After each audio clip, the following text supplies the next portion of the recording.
If I could get into a time machine and get it back, I wouldn't think twice. And now, you sign and press the bell, and I'll give you the details. My name is Alice, and I am unbearable. At least, that's what my mother always says. From an early age, I was naughty, restless, inattentive, a terribly bad baby.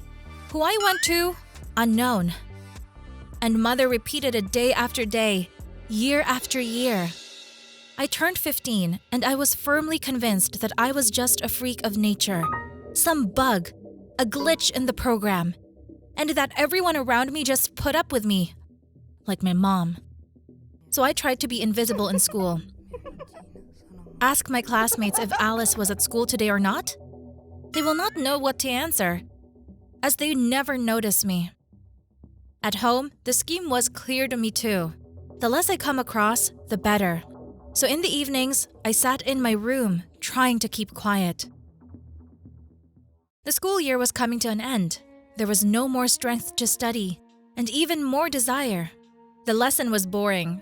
Who was napping, who was recently browsing social media was Miss Talbot. The math teacher was talking at the board. Suddenly, the door to the classroom opened with a bang. "Sorry, I can come in." And without waiting for permission, a girl flew into the classroom in a whirl.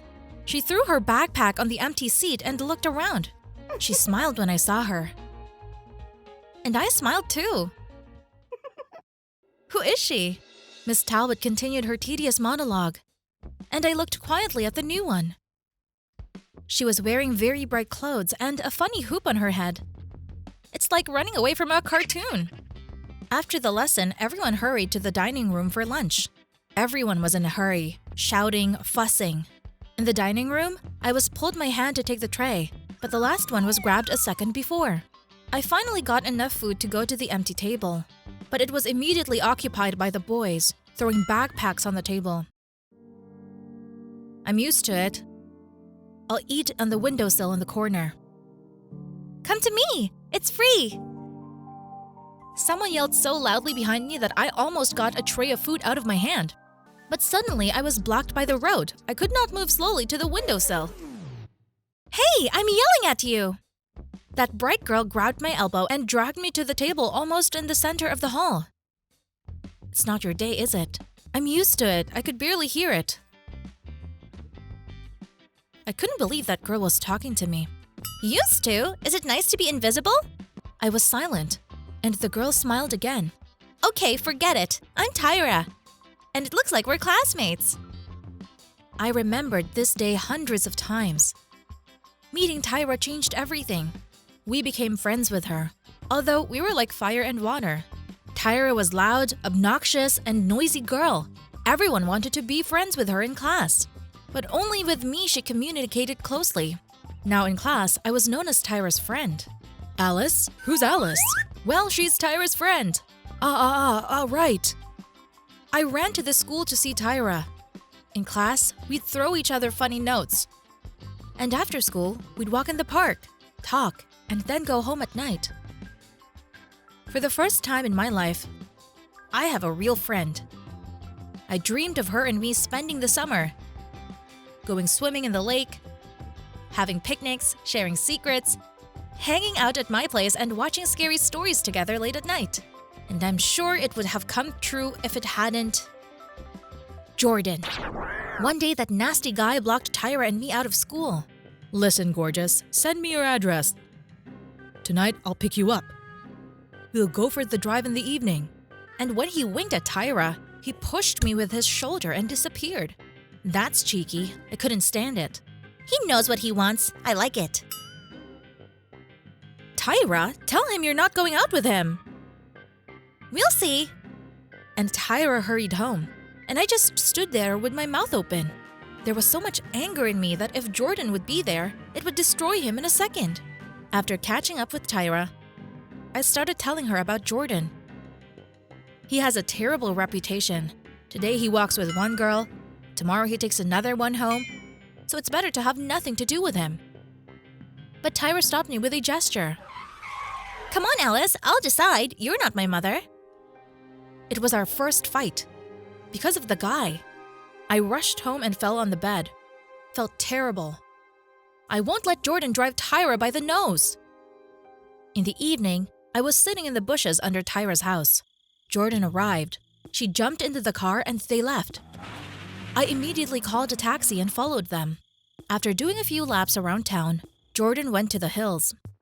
Right. He's gonna stop somewhere in a dark corner and start telling Tyra how handsome he is. I was so angry inside. I saw them get out of the car. Jordan was whispering something to Tyra. She was giggling. Suddenly, he grabbed her by the hand and pulled her over. "Don't you dare!" I screamed so loudly that Jordan turned pale. And Tyra didn't say a word. Told me to get out of there. I tried to explain that Jordan wasn't right for her, but she wouldn't listen to me. The next day, Tyra came to me at recess. "You ruined my date last night. I don't know what your problem is, but don't come near me again. I don't let anyone control me." It was like the ground had slipped out from under me. He took Tyra from me. Apparently, Jordan is better than me. "Are you home? Alice, clean up the room. It's a mess again." That's how my mother greeted me. "How many times have I told you? Keep the room clean." She was talking for a long time in the hallway, but I locked myself in the room and played loud music. I didn't want to see or hear anyone. Except Tyra. I did not sleep all night. I firmly decided that I would not give it to anyone.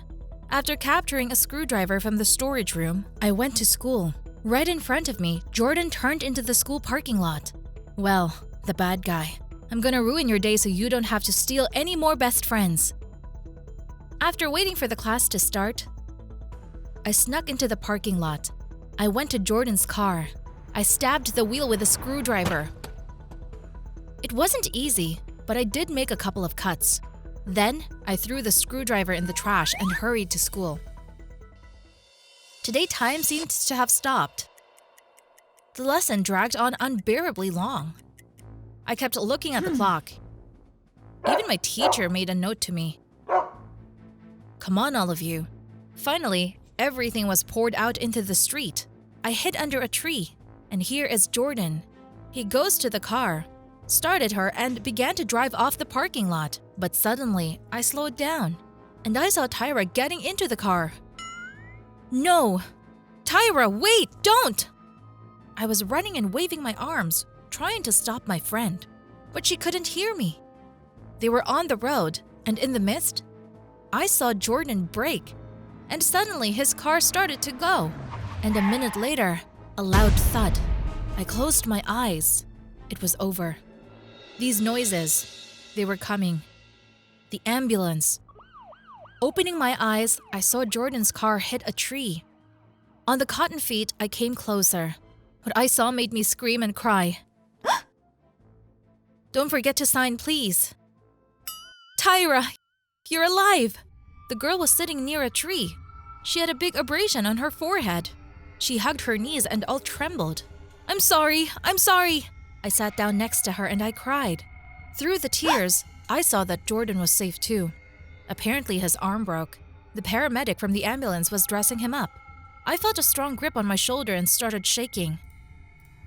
"Is that you? Did you set this up?" Tyra looked at me with those big eyes, like there was a monster in front of her, not her best friend. "I couldn't give him to you." I whimpered. "You're crazy! Alice, you need medical attention!" Tyra attacked me. I closed my eyes and I didn't even defend myself. That's how I should. It's been a week. I'm grounded. My mom cries in the kitchen all the time, but I don't feel sorry for her. She's also responsible for me being like this. So says my psychologist. I have to visit him there 3 times a week. Social services decided this, and it's the best thing that ever happened to me. I learned so much in a few sessions. I cared so much about being friends with Tyra because she was the only one who cared about me. My mother devalued me, and it really affected my self-esteem. My mother also has to talk to a psychologist, and I really hoped that this will help to establish a relationship with her. Right now, my only wish is to apologize to Tyra. Hopefully, it will take time and she will talk to me. And while I'm learning to be confident, I'm learning to establish boundaries. So says my psychologist. I have a long way to go, and it's not easy. but I believe it will work out.